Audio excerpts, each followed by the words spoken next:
অনেক সময় রুগীরা এসে বলে, ডাক্তারবাবু আমার শরীরের যা কষ্ট সবই শরীরের একদিকে, অর্থাৎ হয় ডান দিকে অথবা বাম দিকে। আবার অনেক সময় বলে যে শরীরের একদিকে কষ্ট শুরু হয়ে আর একদিকে ছড়িয়ে পড়েছে, অর্থাৎ ডান দিকে কষ্ট শুরু হয়ে বাম দিকে ছড়িয়ে পড়েছে অথবা বাম দিকে শরীরের কষ্ট শুরু হয়ে ডান দিকে ছড়িয়ে পড়েছে। আর এভাবেই রুগীরা তার অজান্তে তার একটা গুরুত্বপূর্ণ ক্যারেক্টারিস্টিক সিমটমস বা চারিত্রিক লক্ষণ বলে ফেলে। আর এই জন্যই হোমিওপ্যাথি প্রেসক্রিপশান করাটাও একটু সহজ হয়ে যায়। আর এই কারণেই আমার আজকে ভিডিওর বিষয়বস্তু শরীরের ডান দিকে কোনো সমস্যা হলে যে প্রধান 4টি হোমিওপ্যাথিক মেডিসিন প্রয়োজন হতে পারে তাই নিয়ে।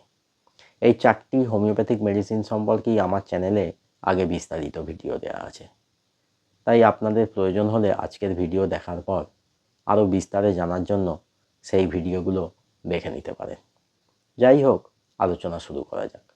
নমস্কার, আমি ডাক্তার বিপ্লব কুণ্ডু আপনাদেরকে আরও একবার স্বাগত জানাচ্ছি আমার চ্যানেল দৈনন্দিন জীবনে হোমিওপ্যাথির আর একটা সম্পূর্ণ নতুন ভিডিওতে। এবার শরীরের ডান দিকের সমস্যা বলতে কি কি হতে পারে? ডান দিকের হাত পা কোমরে যন্ত্রণা, পেটের ডান দিকে ব্যথা। আপনারা হয়তো অনেকেই জানেন ওপর পেটের ডান দিকে গল ব্লাডার এবং লিভার থাকে, যদিও লিভারের কিছুটা অংশ ওপর পেটের মাঝখান এবং ওপর পেটের বাম দিকেও থাকে। এছাড়া ডান দিকের কিডনি রিজিয়ানে কোনো কারণে ব্যথা বা কিডনিতে স্টোন হওয়া। তাছাড়া ডান দিকের হাত পায়ে পক্ষাঘাত হওয়া, গলায় ডান দিকে গ্ল্যান্ড ফুলে যাওয়া এবং ব্যথা হওয়া, এই সব সমস্যা হতে পারে। এবার আমি এই 4টি মেডিসিন সম্পর্কে সংক্ষেপে আপনাদের জানাবো।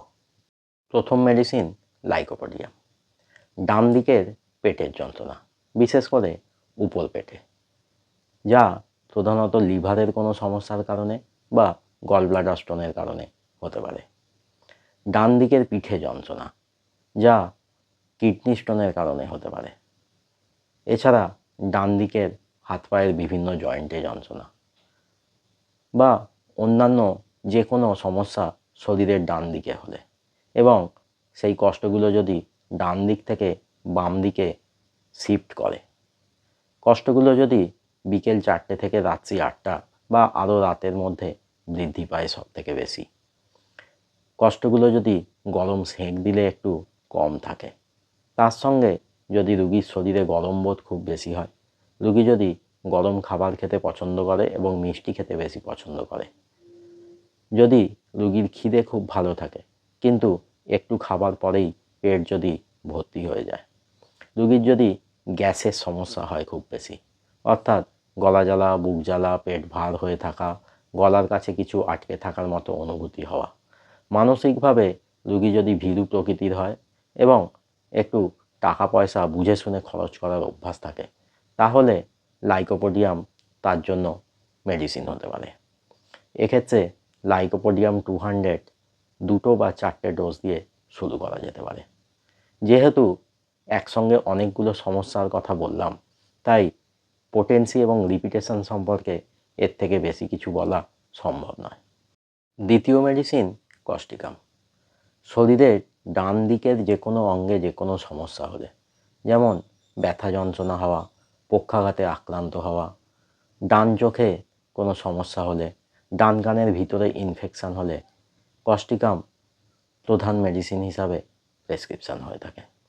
তবে অবশ্যই রুগীর মধ্যে থাকতে হবে কস্টিকামের আরও কমপক্ষে 2টো ক্যারেক্টারিস্টিক সিমটমস বা চারিত্রিক লক্ষণ। এবার কস্টিকামের ক্যারেক্টারিস্টিক সিমটমসগুলো কী কী? কস্টিকাম রুগীরা খুবই সিম্প্যাথেটিক প্রকৃতির হয়। দুঃখ কষ্ট পাবার পর পর কষ্টগুলো শুরু হয়। দীর্ঘদিন ধরে কষ্ট পেয়ে পেয়ে তারপরে তার সমস্যা শুরু হয়। এছাড়া কস্টিকাম রুগীদের শরীরে শীতবোধ বেশি হয়, হাত পায়ের তালু ঠান্ডা হয়ে থাকে। মাংস ও ভাজাভুজি খাবার খেতে পছন্দ করে কস্টিকাম রুগীরা, কিন্তু মিষ্টি খেতে অপছন্দ করে। প্রস্রাব পায়খানা পেলে একেবারেই চেপে রাখতে পারে না। কস্টিকাম রোগীদের ব্যথা যন্ত্রণাগুলো ক্র্যাম্প ধরার মতো হয়ে থাকে। এক্ষেত্রে কস্টিকাম 30 বা 200 দুটো ডোজ দিয়ে শুরু করা যেতে পারে। পরের মেডিসিন আর্সেনিক সালফেবাম। ফ্যারিঞ্জাইটিস বা টনসিলাইটিসের কারণে গলার ডান দিকে ব্যথা হলে, ডান দিকের হাত পায়ের বিভিন্ন জয়েন্টে ব্যথা যন্ত্রণা হলে এবং এই ব্যথা যন্ত্রণা যদি লেফট সাইডে শরীরে স্প্রেড করে, তাহলেও আর্সেনিক সালফেবাম খুবই প্রয়োজনীয় মেডিসিন। এর সঙ্গে যদি কষ্টগুলো দুপুরে এবং মাঝরাত্রে বৃদ্ধি পায়, চলাফেরা করলে যদি বৃদ্ধি পায়, আর রেস্টে থাকলে এবং গরম সেঁক দিলে যদি কম থাকে, সঙ্গে যদি রোগীর হাত পায়ের তালু খুব গরম এবং জ্বালাবোধ থাকে, জল তেষ্টা যদি খুব বেশি থাকে, ঠান্ডা লেগে গলার গ্ল্যান্ড ফোলার যদি প্রবণতা থাকে, রোগীর যদি মানসিকভাবে খুবই চঞ্চল প্রকৃতির হয়, তাহলে আর্সেনিক সালফেবাম 200 পোটেন্সির 2 থেকে 4টে ডোজ প্রয়োজন হতে পারে। শেষ যে মেডিসিনের কথা বলবো সেটা হলো মার্কিউরিয়াস আয়োডেটাস ফ্লেভাস বা মার্ক প্রোটোয়ায়োড বা এমপিআই। শরীরের ডান দিকের যে কোনো সমস্যা, যেমন মাথার ডান দিকে যন্ত্রণা, ডান দিকের দাঁতে ব্যথা, ডান কানে ভিতরে ইনফেকশান হয়ে যন্ত্রণা হওয়া এবং ডান কান থেকে রস বেরিয়ে আসা, দুর্গন্ধযুক্ত হবে সেই রস, বা মুখের ভিতরে ডান দিকে ঘা হওয়া, জিভের ডান দিকে ঘা হওয়া, গলার ডান দিকের গ্ল্যান্ড ফুলে গলা ব্যথা হওয়া, ডান দিকের কাঁধ হাত পায়ে যন্ত্রণা হওয়া, শরীরের ডান দিকের যে কোনো জায়গায় ঘা হওয়া বা গ্ল্যান্ড ফুলে যাওয়া, বা যে কোনো ধরনের গ্রোথ হলে, এর সঙ্গে যদি রোগীর শরীরে গরমে গরম বোধ এবং শীতে শীত বোধ দুটোই খুব বেশি হয়, যদি কষ্টগুলো রাত্রে বৃদ্ধি পায়, জল তেষ্টা খুব বেশি হলে, খুব দুর্গন্ধযুক্ত গোটা শরীরে ঘাম দিলে, পায়খানাটা যদি আমাশাযুক্ত হয় এবং অসম্পূর্ণ হয়, তাহলে প্রয়োজন হয় এমপিআই 200, 4টি ডোজ প্রয়োজন হতে পারে। অর্থাৎ শরীরের ডান দিকে কোনো সমস্যা হলে এই মেডিসিনগুলোর মধ্যে যে কোনো একটা প্রয়োজন হতে পারে। তবে অবশ্যই রোগীর মধ্যে এই মেডিসিনগুলোর মধ্যে যে কোনো একটার কমপক্ষে আরও 2টো ক্যারেক্টারিস্টিক সিমটমস বা চারিত্রিক লক্ষণ থাকতেই হবে। না হলে কিন্তু যতই ডান দিকের সমস্যা হোক, এই মেডিসিনগুলোর মধ্যে একটাও কোনো কাজই করবে না। আবার রোগীর হয়তো শরীরের ডান দিকের সমস্যা, কিন্তু অন্য কোনো পলিক্রেস্ট হোমিওপ্যাথিক মেডিসিনও প্রয়োজনও হতে পারে, যদি সেই পলিক্রেস্ট হোমিওপ্যাথিক মেডিসিনের কমপক্ষে 3টি ক্যারেক্টারিস্টিক সিমটমস ওই রোগীর মধ্যে থাকে। আজকের ভিডিও এখানেই শেষ করছি।